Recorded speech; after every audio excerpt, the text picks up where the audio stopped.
All right, guys, here we are. We have our second guest, our first MMA guest, two-time UFC veteran, one of my former coaches, current Ottawa gym owner, Mark Holst. What is up? There you go, setting up the Zoom. It's always a fun time. How have you been? Yeah, I've been good. I've been good. Thank you, brother. How about you, Mackenzie? I'm good, man. How's the gym been? Oh man, that's a that's a crazy. Yeah, it's tough, man. It's tough. And yeah, I know you guys, you're doing a lot of Zoom training right now, right? How does that work with like Muay Thai and kickboxing and BJJ? I was curious. I haven't done any of the Zoom ones myself. I got lucky where the gyms reopened when I went back. How does a Zoom training session work for you guys? Yeah, so we have the ID and password to all our members, and they just pretty much log on and follow along the class. It's pretty tough to have like a good connection, but we make it connection with the student, and like be engaged and stuff like that. So, but we try our best. For the kids, it's great because they get to see us and exercise.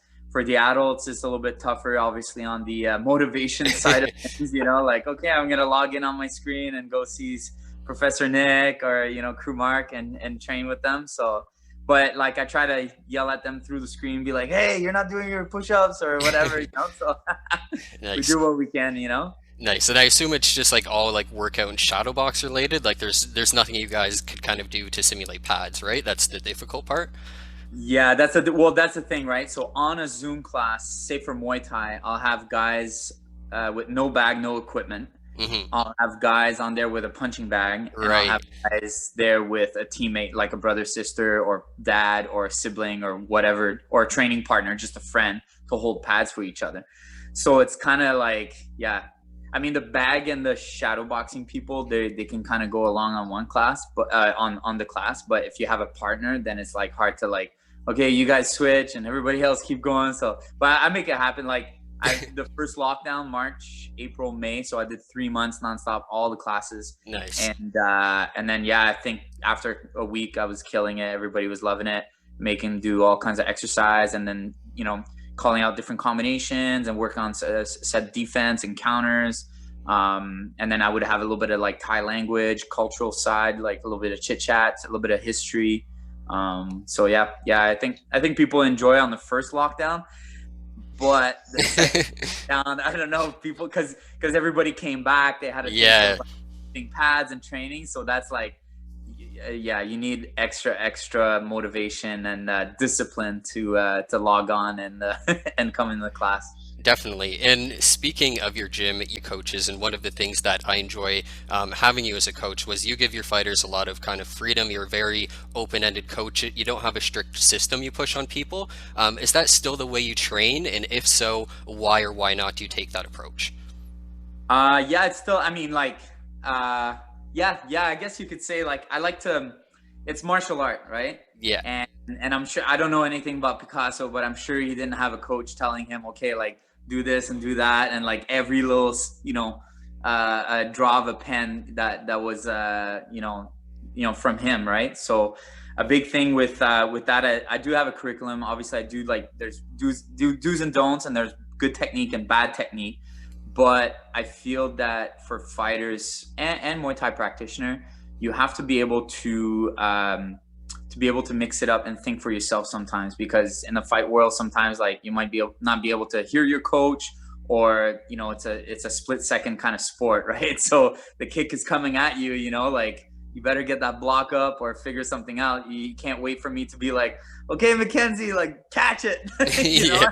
It'll be too late, so that's that. Yeah, definitely, that's that freedom that you're talking about that I love. And in Muay Thai in Thailand, they do what's called like freestyle, which is really good to get that kind of like timing and rhythm and a reaction training.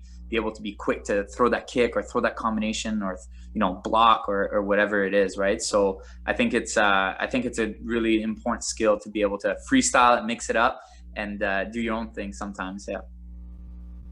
Funny how you mentioned out in Thailand. I was there for about a couple years ago, and Awesome. they are insane out there. It just seems like every single kid is out there fighting, kicking everyone in the head. Yeah. They start usually 8-9 years old, like in fighting, but training is before that. And then I've seen like, that's the lifestyle down there. A lot of the kids don't have a lot of money, and some parents sometimes don't even have money to support their kid and put them through school. So what I've seen a lot of Muay Thai camps is parents would not like give or donate or whatever, but would kind of like put, kind of like have a sponsorship with the gym, that the gym will train the kid and then pay for him to go to school or her to go to school. And then they come back and do the training, but they have to fight. And over there, fighting is just like hockey here. It's crazy. I think there's a stat that says there's more pro Muay Thai fighters in Thailand than hockey players in Canada. Wow, I actually had no idea that. Yeah, that's crazy. It's their national sport, right? And like they start them so young. And for them, it's like, imagine like we would go up to a hockey kid and be like, hey, maybe like 2-3 years in of playing hockey, and be like, hey, how many wins and loss you have? And the kid would be like, obviously the hockey Canadian kid would be like, I don't know. In Thailand, it's just like that. They don't know. They don't keep count of how many fights they've had, win, lose, draw.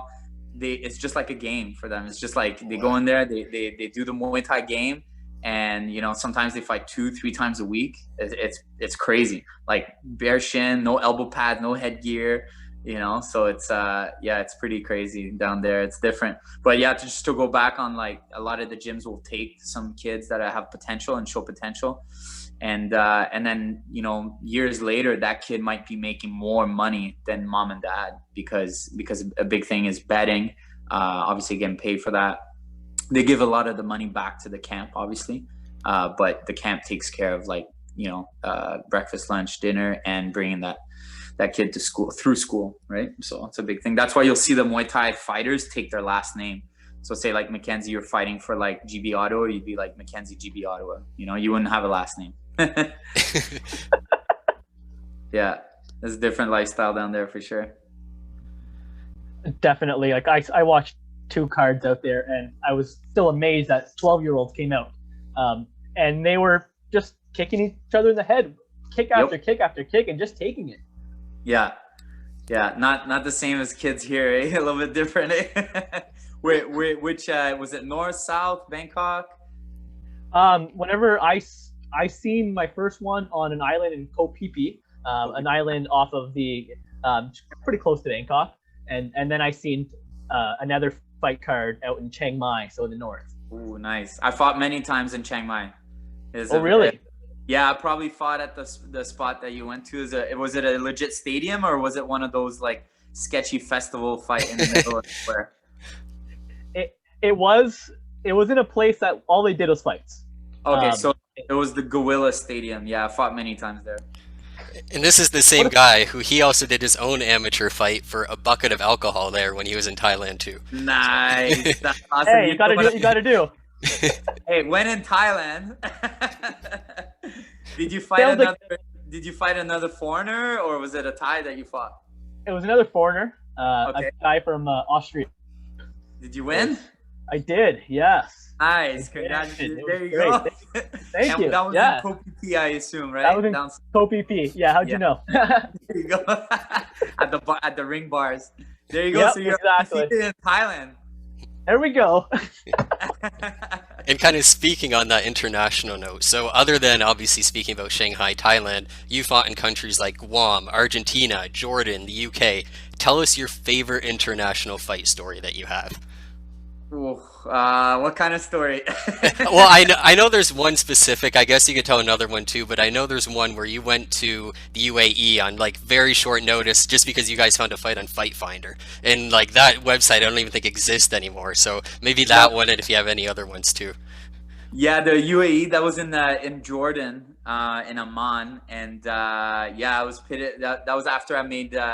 I got cut from the UFC, and then obviously a big thing back then. I'm not sure if it's the case now, but if you want to make it into UFC, you got to beat a guy that was in the UFC. So for whatever reason, this guy wasn't on UFC yet. Leo Santos, he's like one of the best, jiu-jitsu guys probably in the 155 division, or very, very talented BJJ fighter. And then, just like you said, I got into that fight, and I was like, okay. And I told myself, no matter what, if it goes to the ground, don't tap out. That was the thing. I wanted to like just, have that no quit kind of mentality. And it was almost like a pre-frame for me, because I know that he would outclass me. Obviously, I think I was like a purple belt at the time in BJJ, and he was like multiple world champion black belt BJJ fighter. So I felt pretty good on my feet, tagged him a couple times, and then boom, there goes the shot right off my kick, I think, and then off my punch. Sorry, as I threw that big right hand, he ducked right underneath, and textbook double leg takedown, took me to the ground. And then his move was usually, or I studied his move, it was the head and arm choke, and then he caught me in it. But a lot of times guys go they go cross-side to like put the squeeze on and finish. Yeah. But he stayed in the mount, and I was waiting for him to go cross. Not that it would have mattered, obviously, but I was waiting for him to go to the cross-side to be able to finish, and maybe try to pull an escape out of like use the momentum kind of thing at that point. And yeah, something like whatever, scramble, use any BS move I had to try to get out of there and hope it works, and he didn't. And then he squeezed. I was like, oh my God, here I go. And then I was like, don't tap, keep fighting. And then the next thing I know, I was out unconscious, convulsing. I don't think they caught that part on camera, which is thankfully nice. Yeah. Sometimes the cameraman like zoom in, or like stay on you when you're out or whatever. Or anyways, it's not the best, but people want to see it, and it's kind of scary sometimes. Like as a fighter, I know how it is. Like some people, they watch it, they're like, yeah, they get excited. Some people, like my mom, would be like all like, oh my God, this is so crazy. But yeah, I went out, so mission accomplished. I didn't tap. Very good on that. But yeah, Amman Jordan was beautiful. It was Cage Warriors. Super happy to fight, around the same time as Conor McGregor fought on the Cage Warriors too. Nice. So that was a cool fight card. Yeah, good experience. And I cut weight in the Dead Sea. That was really cool. I was floating. Oh, nice. And, instead of doing the sauna, I was like, man, it's hot. I was floating there, and it's full of salt, obviously Dead Sea. Yeah. And then I just went in there for an hour or two. I did the mud bath. And I went back to my hotel room and I made weight. I was like, wow, that's crazy. Like, it's crazy. The salt and the water and the warmth of it just pulled all the water out of me and dehydrated me so fast. And I made weight like that. Interesting. I got to see Petra, where the Indiana Jones, all that good stuff. And the Temple of Hercules. So a little bit of sightseeing, a little bit of fighting too. But yeah. Not one of my best fights, that's for sure. And how about like Guam, Argentina, UK? Any good stories from there? Oh man, Argentina, the promoters tried to run away. Even though I lost, my coach at the time had to run after him to get paid. Was it Pat? Yeah. No way. So that was a bit sketchy. And Argentina. What else happened there? Oh yeah, so I got the guy. I got the fighter name that I was fighting was the Pitbull. And we fought in the ring, not in a cage. And I caught him in the triangle, and he lifted me. And I was waiting for him to powerbomb me and like slam me like Donkey Kong style, and on the mat, and then to be able to finish my choke. But he didn't, because his last fight, he did that. He slammed the guy in the triangle, and then he got tapped out. So he kept me up there, and I'm like looking around, like what's going on, like, and then he starts walking me towards the turnbuckle, and he rests right on the turnbuckle, like WWE style, like I'm like, what is going on? Then the ref is like, no, you can't do that. So breaks us up, starts us in the middle again, in the choke again, but not in the full choke that I had. And then he was just like ground and pounding me. Like, yeah, that was not one of my best fights either. I was pretty disappointed. It's on YouTube. You can watch it. It's pretty. The commentary is pretty funny, and it was that was about the Pitbull fight. That's Argentina, and then for Guam was nice because we were there and we were like taking care like superstars. Like we went around the base, and they have a huge army base. They have a memorial for Dobermans. We got to see like these huge bombers come in at night. Me and Nick cut weight there too at the army base in Guam. Nice. And it's like, who goes to fight in Guam? Like, I didn't even know. No, looking Guam. through, like, yeah, same.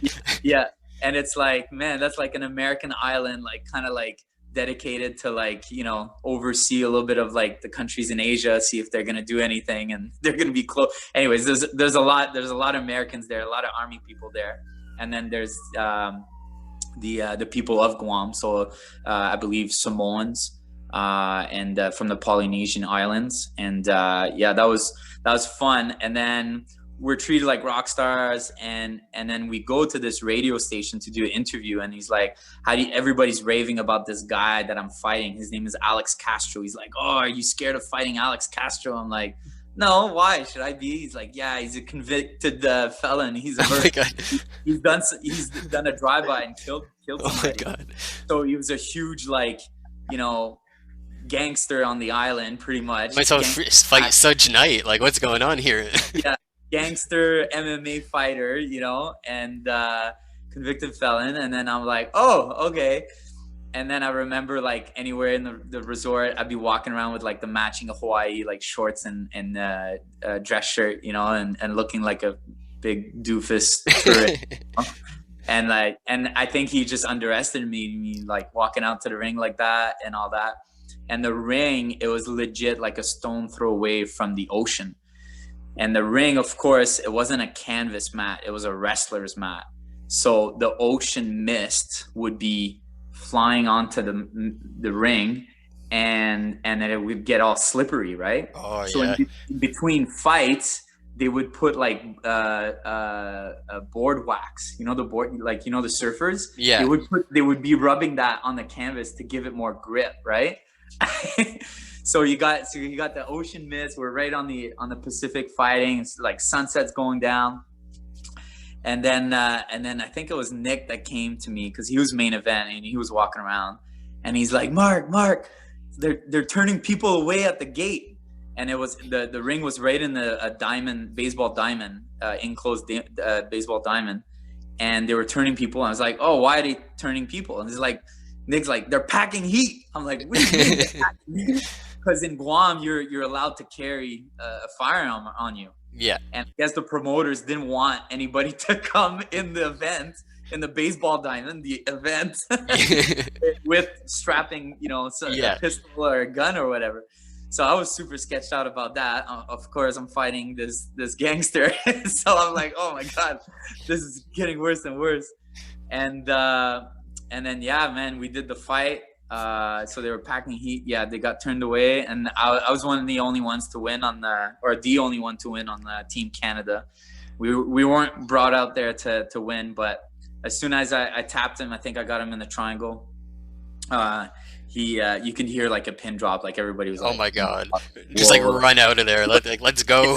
What's gonna happen, you know? Like, and after we like pieced out, we didn't stick around there for much. No. But yeah, that was quite the fight.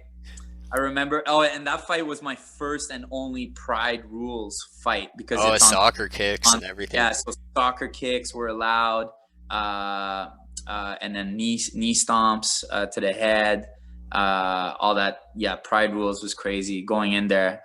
I don't believe I did that, but yeah, that's a pretty cool resume to have fought like Pride Rules, because obviously it's on the Pacific side, so they use those rules for MMA.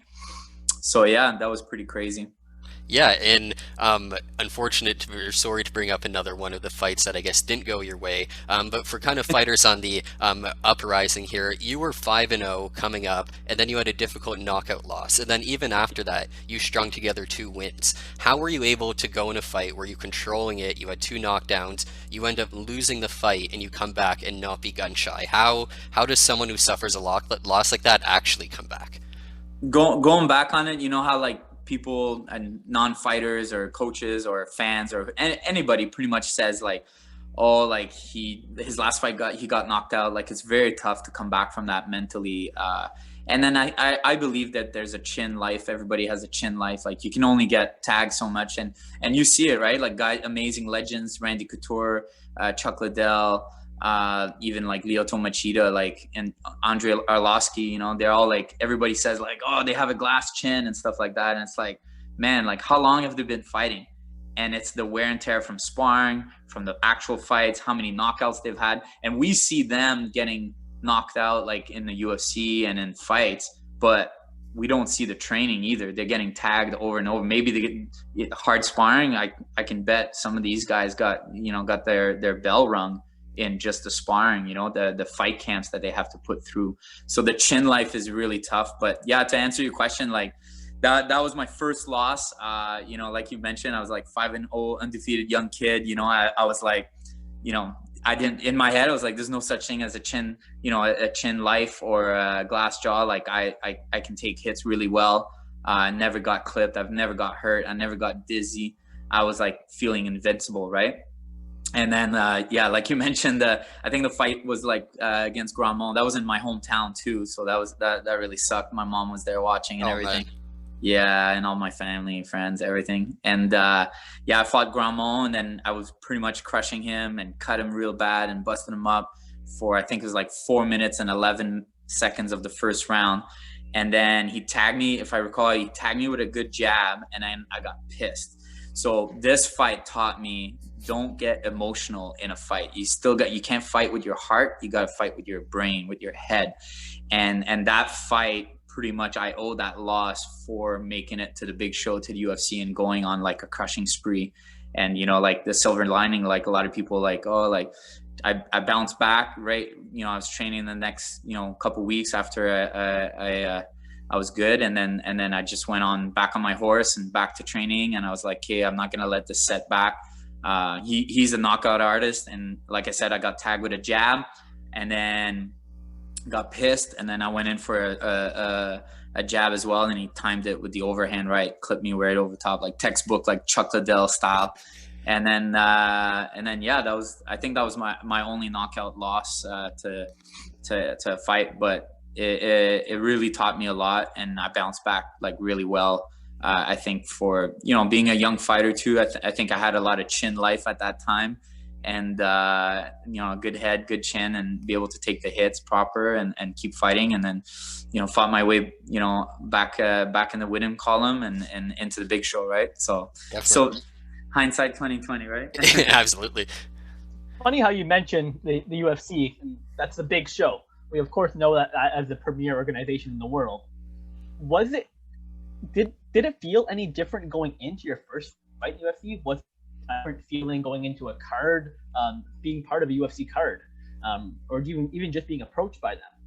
Yeah, so the way it happened is I tried out for do you guys remember the GSP and Koscheck Ultimate Fighter? Yeah, I was gonna ask you if you ever tried out, actually. So I was training a lot with George in Montreal at the wrestling center. I was, you know, making big waves, and then I was like, okay, like let's go for it, right? And so I drove down with my best friend G Money, all the way down to North Carolina and in Charlotte. And then we had the tryout. There was like 300 people. I remember Bruce Leroy with his like big afro, yeah. everybody's lined, 300 people all lined up, and they're all gonna do pad work and grappling in front of Dan and White. And at the time it was Spike TV, right? So I get in line, we get called up. I'm like smashing the pads, yelling so loud, like everybody like looking at me. I'm like, boom, like Thai style, you know, like, and I'm like making the pads like, you know, resonate, you know, and then we're going at a group, but I really stand out of that part. So I was really happy. And then with the grappling, I remember Dana White's like, because it's all fighters, they're all trying out for the so he's like, don't go hard, you know, flow roll and this and that. I'm like looking around, all these guys are looking at each other like, yeah, it's not happening. Like everybody's doing like full rolling. Like, so I shake hands with my partner. Like he's going super hard, goes crazy hard on me. I was like, all right, screw this. So I think I caught him like in a nice, like spinning knee bar. Nice. You know, checked out Dana White. I was like, yeah. So I make the first cut. And then they're like, okay, you know, send everybody home, and then we're going to fly you into Vegas, and you can have the Spike TV producers talk to you, and that's going to be the last cut. So they fly me over to Vegas. take care of my hotel, all that good stuff. They're amazing. I did like blood work and EEG, CAT scan, all that good stuff. Make sure I'm good to fight and go on in the house. And then, I just jump on there. I tell them my story, why I'm fighting, this and that. And I guess I was probably boring or not exciting enough or not loud enough to and then George was coaching, so I was really hoping for that like French connection kind of style, like obviously like I'm from Elmer, he's from Montreal or Saint Isidore, and then so they're like, okay, we'll give you a ring in 2 weeks. So I flew back home, and then they call me and they're like, yeah, you didn't make the cut. I was like, oh, why? And they're like, oh, sorry, whatever. And I was like, okay, I guess I'm not made for TV and this and that.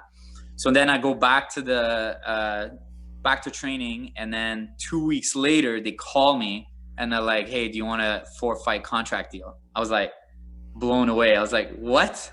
Like, as if I remember I was training and they pulled me into the office and they told me, I'm like, yeah, UFC just called and you're in. I'm like, so I don't have to go in the house and fight contract? Like, I'm an actual UFC fighter if I sign this contract. Like, I'm in the roster, And he's like, yeah. I'm like, wow, I can't believe it.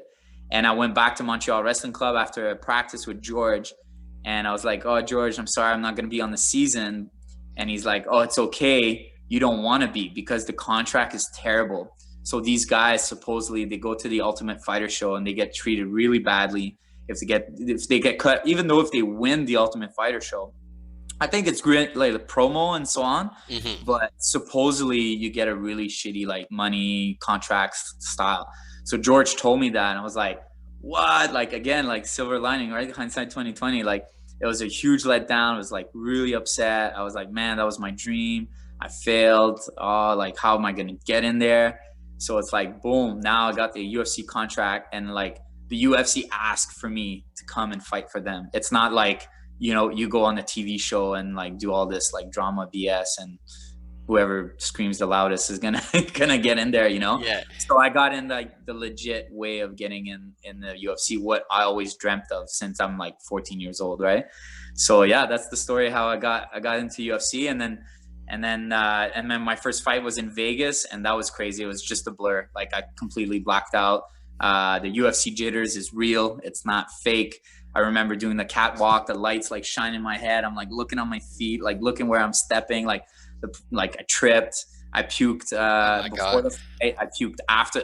The elevator was at the Palms Casino, and I remember after the fight, I was so just the nerve drops, right? And I got into the elevator, puked all the elevator, and then we left the elevator, and then these other like people going up to the club, because it's like the Palms, you have like the club at the top, right? But man, that was a really tough loss, and but yeah, the UFC Jitters definitely got me the first time for sure. I couldn't believe walking into the cage, into the octagon. I couldn't believe it. It's something, like I said, like since I'm like, I think like 15. So I was 15 years old. I wrote down that I wanted to make the UFC. 10 years later, I'm 25 and I'm walking in Vegas down the catwalk to the octagon for my first time, and I was like, I couldn't believe I was there. Like, even fighting, I was like, man, this guy's beating me up, but like, I can't believe I'm here. Yeah, it was surreal for sure, surreal. So that's exactly what we thought it would be. That there would be jitters there because it's UFC. Yeah. And it's funny how you mentioned that this was your goal since you were 14 years old. It was to make it to the UFC. At what point of your life did you realize that not only could you make this a career, but you could make this a career for the rest of your life? Like, you're a gym owner now, training guys, a lot of guys coming up. You've had a great martial arts career as well. At what point did it really feel like, wow, this is real, I can do this? Yeah, I mean, I had always a great support system, definitely from my mom. Without her, like it would have been tough. Like, right after high school, I knew what I wanted to do and pursue. And after high school, so like, I come from like a family of like judges and lawyers and stuff like that, and very like academic driven kind of family. So that was a big deal, but I kept it going. And yeah, you hit it really good, because I feel a lot of UFC fighters in general, they don't really think of after the fighting, And I was like that. I was like, I'm going to fight till I'm like 40. I think I have that written down somewhere. Like, I'm going to retire at 40 or something, or 45. Or no, actually, I was gonna try to like be the oldest, like be like whereas, you know, yeah, the fighters are all crazy like that. They think that, and then, you know, life is life, right? It throws you curveballs and things change. And I was lucky to be like really tight with like, you know, Nick, and, you know, be kind of like in a position where I teach a lot. So it's like I'm kind of learning how to be an instructor, because a lot of fighters don't even teach. All they do is that. And for me, it was the opposite. I taught all my life. Like I started teaching like, you know, kickboxing and kids classes at like 17 or 16, right? So I was always teaching. So that was kind of cool, because I always had that safety net that if I don't make it as a fighter, at least maybe I can be a good coach and pass it down and get somebody to the UFC, which is my goal now, right?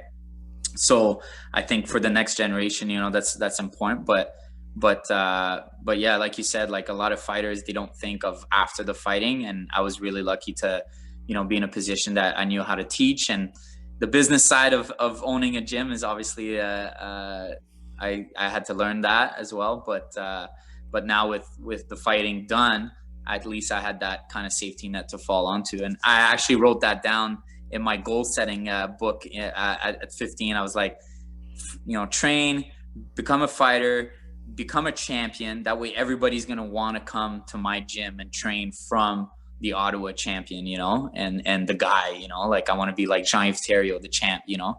So learn from me, and that's it. So step by step, I'm living the dream, I guess. And it's funny you say that, because I actually originally went to OAMA because like I saw Mark Holst and I was like, oh my God, that's awesome. So just as at least for one student, you achieved that for your goal, definitely too. And on that note too, you mentioned training with guys like Georges St-Pierre in your come up.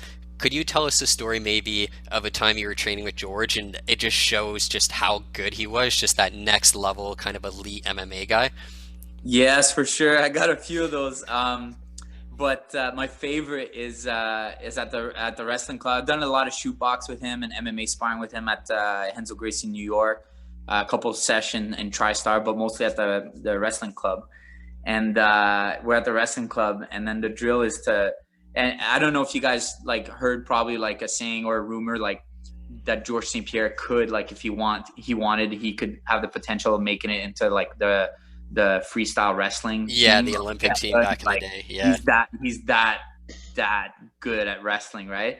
So this is gonna put that in perspective and back up that point. And I believe it too if he wants it. Like he's such an athlete and an amazing wrestler.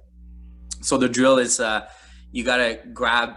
So the way that they wrestle is they're very different. It's like 50 seconds on, so it's like a sprint, and then 10 seconds off, and so that's one round, and you got to do 6 rounds. Oh. And the drill was and it's like all out, right? You go like you're busy, and it's only 50 seconds of work, so that pushes the wrestlers to really like dig deep and like not lollygag. Don't be stalling. You know, you're shooting in, you're trying your moves, you're going for the takedown, right?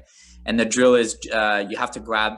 George has to grab my leg, just like pick it up, right, in a single leg position, and I have to defend it. I have to keep both my feet on the ground. Pretty simple, right? So after him grabbing my leg and lifting it up on the 7th time, he looks at me in 50 seconds. He looks at me. He's like, Mark, you can't let me do that, bro. And just like I just looked at him. I'm like, I know it, George. Thank you. It's like, you can't let me. I'm trying not to let you do that. I'm obviously trying my hardest with him, you know. But there's no stopping him. It's just like, and just his comment, it was like I was shaking my head. I was like, yeah, thanks, George. I know I'm not supposed to let you. I'm not letting you. I'm trying very, very hard. I'm trying my hardest, actually. And you're just goddamn good, you know? You're just that good. So that's my GSP story with his French accent. I was going to say, just like dry humor, French accent. Yeah, you can't let me grab your leg like that, Mark. You can't, you know? And then so, and sorry to go back to kind of the UFC time. So after the Gunderson fight, you fight a guy named Paul Sass. Paul Sass, in that fight, he pulled guard on you like what, 4 or 5 times in the first round. How much did that surprise you? What was your like mid-fight reaction to just guard pull after guard pull after guard pull? That's funny you bring that up. I was just telling the guys, we were doing some BJJ stuff, and some judo and wrestling stuff a month ago when we were open, a couple months ago when we were open, and I just brought that out. And this is what I was telling the guys, and I'll tell you the same. So obviously I learned you gotta wrestle. After my first fight, the guy was just like a blanket on me. It was just like I was fighting like human blanket, just like ground and pound me a little bit. I tried Kimura, American, like nothing would work. And this wrestler, John Gunderson, just held me down for 3 rounds. The most boring fight I've ever been into. Obviously, like you've seen my fights. Like I think they're pretty exciting. I think I bring the action, bring the heat. You know, I'm not known for, you know, like all my wins are mostly all subs or knockouts, right? Or TKOs. So it's like, so after that, I learned, okay, I got to step up my game and wrestle. So I dedicate my whole camp at the Montreal Wrestling Club. I'm like, wrestling. I'm like, there's no way. This guy's a BJJ guy. You know, first I fight a wrestler, then I fight a BJJ guy. So it's like, dang, you know, like I need a striker to be able to stand and bang with me and show Dana White what I'm made of and all my skill, right? And then the big thing too is like my team was Team Renzo Gracie, right? So I had that kind of like covert style, like sneaky kind of like, you know, strategy that like, okay, I put my team name as Team Renzo Gracie. So everybody thinks I'm a Gracie Jiu-Jitsu fighter, which I was, a purple belt, not high level, but my experience and my forte and where I'm strongest is my stand-up. So I'm like dedicating my whole time of wrestling being like, this guy's not going to take me down. So Paul Sass was known, obviously he's a purple belt at the time too, was known for the Sass angle, the triangle. Yeah.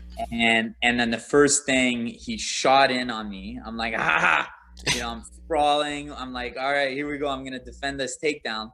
And from his shot, because he was right underneath me, I sprawled, which is the proper reaction. But from there, he pulled guard from that position, which is like super like never seen before in MMA. And then my face just went like, you mother, you know, like I was like, as if, and now I'm in his guard where he's the strongest. He pulled guard on me. I think I was like one of the only ones to like escape his triangle like once or twice. And then after that, he went like a couple heel hooks. He busted my knee. I like couldn't walk the next day. It was like really, really bad from a heel hook. And then got out of that submission and then redid the same thing again, shot in, pulled guard, jumped guard on me again, and was able to secure the triangle for the tap. And what killed me the most too is just having to have worked so hard on my wrestling defense and not even be able to do that, because how do you defend a guard pull? It's like you can't. Like the guy just sits on his butt and that's it. You know? Yeah, exactly. So that was a huge shock, a huge surprise for me. Robert Downey Jr. and what's that guy's name there? He filmed Sherlock Holmes there, and they were front row. They gave me a props. They're like, "Oh, better luck next time, buddy." I'm like, yeah. Guy Ritchie. That's it. Yeah. After the fight, they were there front row. I was like, dang. Would have been nice to impress you guys, right? Would have been cool. I was like, they were filming, I think it was the first Sherlock Holmes. We were in the O2 Arena. Yeah. And I guess there's a spot. So the superstars, they come in by boat in the arena. I didn't know that. So, and I think it was like 23 or 24,000 people booing my name on the way there. Nice. I was fighting this Paul Sass guy's from Liverpool, right? So he goes out first and I go out second, and just like, the stuff I heard from the crowd was pretty bad. It's like, yeah, they're like, 23,000 people booing me. It was not a fun walkout, but you know, I showed up, I fought my heart out, and the guy caught me, man. That's it. And then I mentioned I signed a 4-fight contract deal, but what a lot of fighters don't know is UFC has the clause that, you know, if you lose, they can cut you at any time. Obviously, it's their. So I went 0-2 in the UFC, and then they cut me. Yeah. Yeah, and I guess on that note, just before we talk about your time after the UFC, hearing about you saying that they booed you and that kind of internally kind of changed things. We hear some fighters say things like, "Oh, I don't care if they boo me. They say they live for that." Are they lying? Does it actually 100% affect you? The booing and the cheering of the crowd, nah. Like for me, I'm so tunnel vision. My ear just cues in on my opponent's coach and my own coach. And it's almost like my left is like, you know, my coach, and my right is my like opponent's coach. And And yeah, I just completely tunnel vision and zone in on and really focus. It's not something I do like, okay, I got to focus on listening to my coach. It's just something that over the years of fighting that you kind of pick up on. But yeah, the crowd didn't, I only realized they were booing me really bad when I watched the tape after. Yeah. But going in there, it wasn't so bad. It's hard when they put everything on film and you can listen back after. That's it. Yeah. I mean, it's I remember my pro debut in Hall. I fought this guy from Barrie, and all the Barrie guys were on the catwalk. So when I walked out, one of his teammates tried to trip me. Oh my God. So that's more of a psych out, because it's like, what the fuck? Like, really? Yeah. I don't know if I'm supposed to. It's all good. But yeah, I've been through a lot of different weird, crazy experiences going into the ring or whatever. So the booing wasn't that. I was used to it too. Like, I fought all over the world, like you mentioned. So, whatever comes with it. It's fine, right? Because they're being fans and they're supporting their Liverpool guy, right? It's like, I don't expect anything else, right? No, definitely. Outside your time of the UFC, you fought some pretty big names. People like Leonardo Santos, Kevin Ross, Cosmo Alexandre. Thinking back of like that Ross fight, he was what, 0-1 whenever you went in against him, and you beat him pretty solidly. And then he had pretty big success with his career afterwards. Were you predicting that success? No. I don't know about 0-1 going into my fight. I think he had more fights than that. Maybe like amateur, maybe. Yeah, I thought he was more experienced than that. But yeah, he went on a tear after that. And I remember with Kevin Ross, it was a very quick fight. I outweighed him by a lot. Like, he shouldn't have never been fighting me. You know, like, every one of my birthday, I have him on my Facebook, and he's like, "Happy birthday, you fatso," or he's always chirping me for like, I don't know, like, it's been like 10 years the fight happened, you know, and he's always like, and it's true, man. And he's a real fighter, man. He's put, you know, what kind of fighter puts himself on his social media getting knocked out? You know, like, who does that, right? It's like, not a lot of people. I've done it, but I mean, you got to be a pretty, like, whatever. You don't take yourself too seriously, and people can learn from those mistakes, and you can learn from those mistakes as well, right? So I think, I went in guns blazing. He should have never fought me. I cut to 155. I was probably like, I don't know, 175. I almost passed out in the sauna in there. Oh my God. That was my first Vegas fight. Yeah, that was my first Vegas fight with Kevin Ross. And man, I went in there big. I was big, and I knew I couldn't go the distance because my gas might get affected from the weight cut.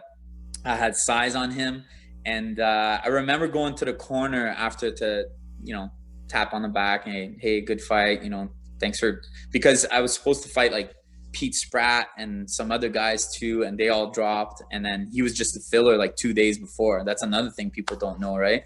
So, but yeah, he did, like you said, he did take off his career there. I didn't think he was gonna take off that much. Like, I didn't really know him from the scene back then. Like, I wasn't, like, as a fighter, some fighters, they're really into like watching. Like, I watched a lot of Muay Thai and UFC, but I'm not like, I don't know everybody, you know, like, I'm not a fanatic like watching every day Muay Thai fights or UFC fights. But yeah, his career really took off. Obviously, fighting in the right weight division would be a good start. But that just shows to you, 2 days notice, probably like 3 weight division up that he should be fighting, and he steps up and fights me. I think my record was pretty solid at the time, but I wasn't well known, just some Canadian kid. And like, he's a true fighter. Like, he stepped in there and like fought me, and he's like outweighed by like, I don't know, like 20 some pounds, and just a couple days notice. That shows. So, you know, going back on that, on saying that, like, I should have probably kept my eyes out on him, because that's the true quality of a real fighter. And you know, look where it got him after that, you know, like, he bounced back and crushed everybody, right? So yeah. Yeah, and another one of these key Muay Thai guys he fought, we already spoke a bit about Leonardo Santos, but one of the key Muay Thai guys again that you fought was Cosmo Alexandre. He's one of the best Muay Thai fighters of our generation. You actually went 5 rounds with him, and towards the end of the fight, you were coming back. A lot of people said that if it went longer, you even had a chance to maybe win that. If you win that fight, do you think anything about your life changes? Nah. I mean, I probably would have fought a little bit more, but yeah. For my fighting career and stuff like that, I promised the wife that once my son is born, I'll stop fighting, and that's a big thing. With my father, he was diagnosed. He was never really like present in my life. He was diagnosed with Huntington disease, which is kind of like Parkinson-ish kind of a disease. Sorry to hear. Yep. No problem. Thank you. And then, I just told myself, like, I want to be present in my son's life, and I want to be there for him. And obviously, everybody knows with being punched in the head or choked out is probably not a good, choked out, there's no science behind it, I think, but punching in the head is pretty bad in the training camp and the wear and tear. So I just want to be able to, pick up my son and play with him, and that's something that, like, a lot of people, I find they take for granted. I promised myself, number one, that I would do that. That was the go-to thing. And on top of that, promised my wife. So I couldn't go back on my own promise and my wife's promise. But yeah, I mean, if I would have won against Cosmo, I maybe, have a little bit more fame, be the guy that beat Cosmo and fight a little bit more. But at the end, like, obviously I always wanted a family and be able to pass it down. Now I'm really focused on a couple key fighters, young bucks that I see a lot of potential in, and just passing it down to all the students that are training out at the gym and stuff like that. And building up the next gen, it's very rewarding. And being in a corner and a fighter, for me, I sweat. I get I get nervous. I get up on my toes. Everything. It's. I kind of live vicariously through them, and I get a little bit of that adrenaline that I used to when fighting. So I think it's a good fix, and it's a great step down from fighting, is to be in the corner and live the fight excitement and the 1 month of hard training and the build up and like the game planning and all that good stuff that I do with the fighters, and then go out there and try to win and do our best, right? And of course have fun. Yeah, and on that note too, all the pictures I seem to see you post now are in your gi. Is that why you're kind of more towards jiu-jitsu too, where like it gives you that ability to compete, but like you said, there's no proven trauma towards like brain injuries or anything like that?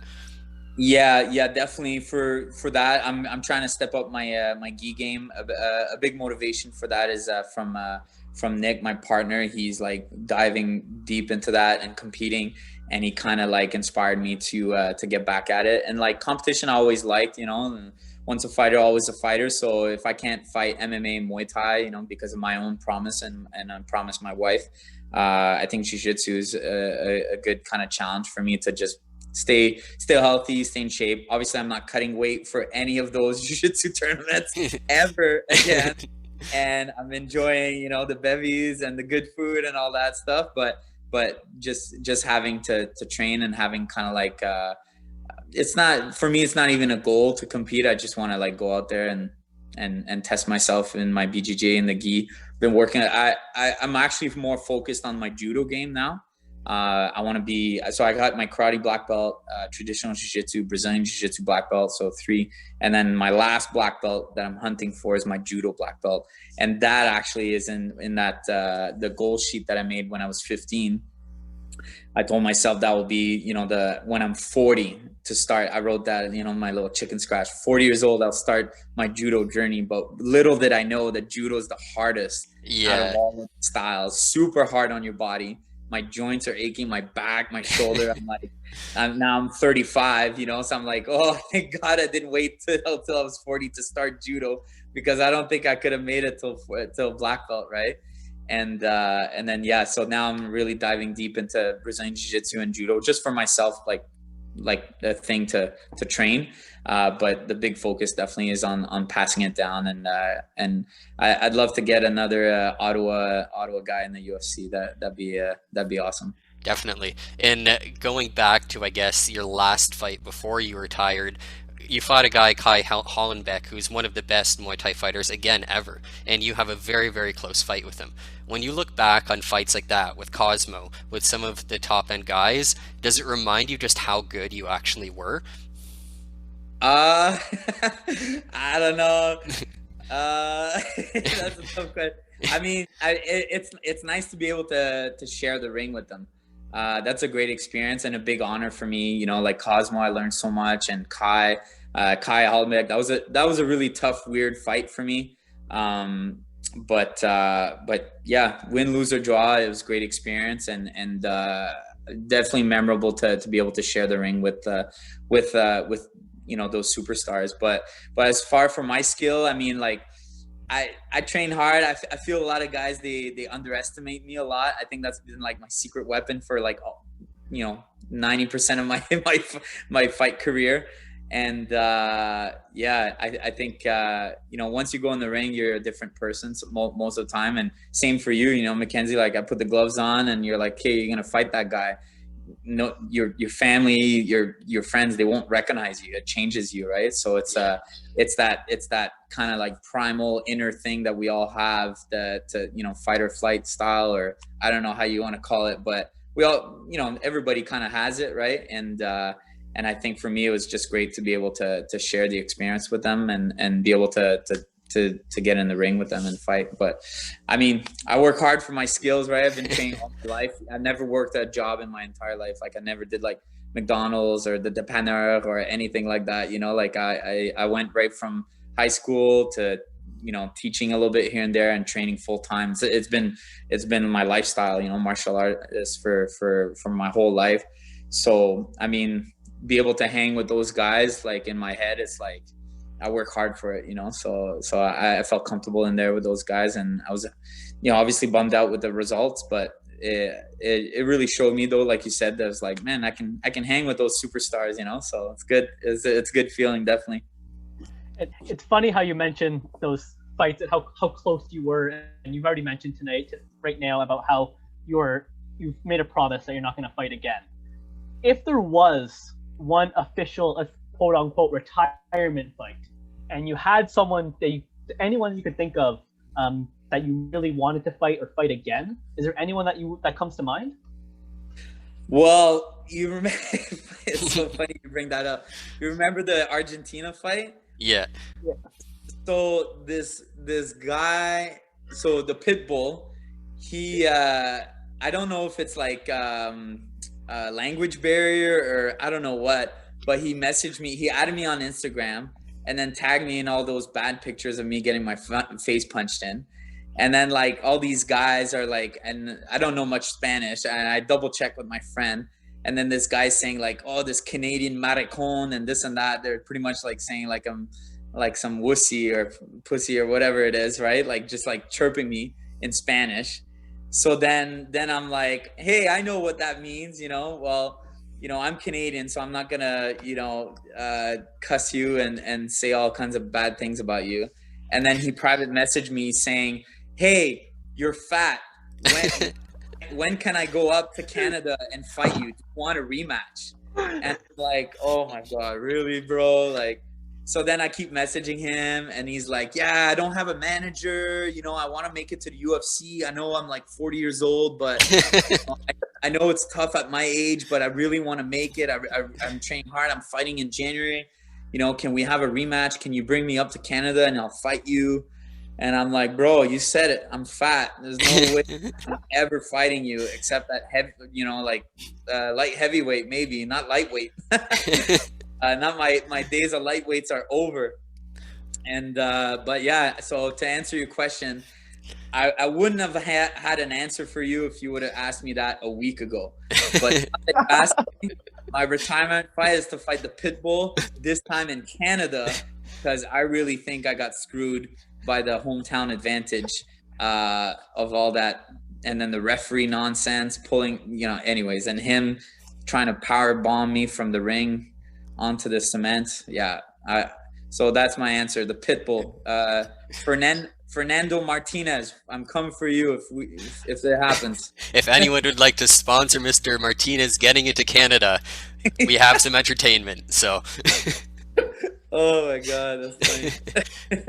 And I guess kind of another question, feel free not to answer based on the fact that you didn't kind of want to look back at your other fights in kind of the cocky manner, but if you had to rank yourself in terms of Canadian kickboxers all time, where would you say you sit? Like top 10, top 15? Where do you think you kind of fit into that discussion? Yeah, that's a tough one for me. I usually check out sometimes on the internet, like, oh, like, where am I at? And with I think it was MMA, Top MMA News. Do you remember that?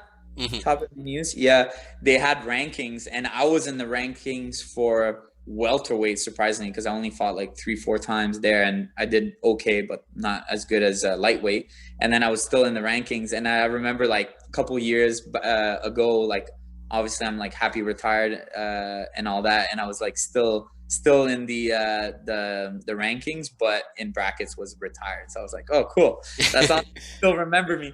But yeah, for kickboxing and MMA, I mean, I think maybe more in Muay Thai and kickboxing, I would have a heavier name or a higher ranking than MMA. Maybe not, maybe 50, maybe both. But yeah, I don't know. Top 10, top 15. I don't know. That's a tough one, brother. You were 19-3 in Muay Thai, and I mean, look at who you lost against. So it's Hollenbeck, Alexander, and someone in one of your first fights, I believe. So I mean, yeah, it was definitely. It was the other one, the other Canadian I lost. That other one is Alex Ritchie. Alex Ritchie is a very good Muay Thai guy too. He fought in the UFC too, I believe, right? Yeah, he did. Yeah, really good Muay Thai guy from Toronto. But yeah, that's tough, man. Like, I don't do the rankings. I don't know how they do it and how they would, like, 19-3. I think it would bring me up. I don't know, top 10. I want to say top 10. I long time ago though. Now happily retired. But yeah, maybe top 19-3. I think that brings me up to a good record. And then with the defeats that I've on the international scene with the bigger names. So yeah, I'd say maybe top 10. Nice. And last kind of, I guess, tough question we have here. If you could change the result of any one of your fights, what would it be and why? Definitely the fight with the pit bull in Argentina. You won though, didn't you? I'm fired up because of his message last week. It got me really like down the basement, like I got something's brewing down there, game's coming back. But yeah, I really felt like just like chasing the promoter for money after and this and that, and like it being in a sketchy ring and him pretty much cheating, out of the lock that I had on him, and then just the outcome of the fight. Like I think I did really well. So definitely the outcome for that one. And then let's see. And then the Ky Hollenbeck. Do you guys know how that fight went? Did you guys see it? It was an accidental headbutt, wasn't it? It wasn't accidental, is it? Okay. Is it? I'll ask you this question. There you go. So say I'm fighting you and you run your head into my head and you get cut. Yeah. It sounds like an accident to me. It's a series of unfortunate events. I don't know. That's a good movie. So like that happened once, and then huge cut, and then again another cut. Oh, so that's what it meant by two. Yeah, I had read about it, and I thought it just meant two is in the, like, you both just hit. That's what I thought it meant. Yeah, and then I'm just shelling up, and he's legit, because he's the shorter fighter, I'm just shelling up, keeping my hands up. I don't even move. And then he's the one pretty much doing like the E-Honda flying headbutt at me. Like, I'm like, what's going on? And then I got my chin tucked in, so he's catching me on top, and he's shorter. Yeah. So, wait, how does that make any sense? He's short. Anyways, bottom line is that was BS call. So after he cuts himself on my head, accidental headbutt, then they stop it. The ref waves it. It's like, okay, he can't continue. He's busted up. And then they go to the judge's scorecard. Yeah. So it's like, if I would have been like the one doing, this is a headbutt, this is an accidental headbutt. I'm just standing there minding my own business, and he's running in like a crazy person, slamming his head into my head, and he's the one getting the damage. So he's the one headbutting me, but he's getting cut, right? So it's not really, anyways, it goes the decision, and then I guess they scored 3 rounds. Yeah. Because the 4th round wasn't done. Yeah. So I would definitely like to take that rematch, and I'll double it up. Pitbull and Ky Hollenbeck. Guys, if they want some, they can get some. Mark Holst tournament style. Here we go. The Mark Holst Invitational. That's it. But yeah, I definitely wish the results went the other way. I think I lost on a split, and of course we're in his hometown turf in Vegas. So yeah. Oh well. The hometown thing, a hometown advantage. Like, I know it plays a big deal for hockey, but for fighting is definitely a thing too. Definitely. Yeah. It's, well, one thing that I'm gonna kind of throw off of your own career, just to kind of get your opinion on it. Okay. But what would be your prediction of that big Poirier McGregor fight? You know, you said that you mentioned that you fought once in the same night as McGregor, same promotion as McGregor. So yeah, what's your prediction for this one? Oh man, that's a tough one. I think it's gonna be a stand-up war. Definitely. Definitely. So that's exciting. That'll be fun. And I mean, Conor's shorter, right? Off the top of my head, I'm not sure. I know Poirier would be lankier, I'm pretty sure. Yeah, so definitely, yeah. Actually, you know what? Conor McGregor has the monkey arms. He has You're short, right. Yeah. but he has that weird, crazy reach that, like, this short guy, like, you're a shorty, and then boom, you get tagged and be like, what? How? You know, he's short. How can he punch me in the head, like, from there? You know? And it's his arms. He's got the monkey arms, right? And so that's a good advantage. He's a southpaw. He's super unorthodox. I feel Dustin's like a cleaner guy. That's like, yeah. And then fitness-wise, you know, they're both very fit. I mean, Conor McGregor's lifestyle, though, I don't think has been a good, probably a good one. Obviously, with, you know, all that money and stuff like that, all that fame, right? It's probably very, very difficult to get in the gym and train. But if he loves it and he's passionate about it and wants to win, he knows the work's got to get done.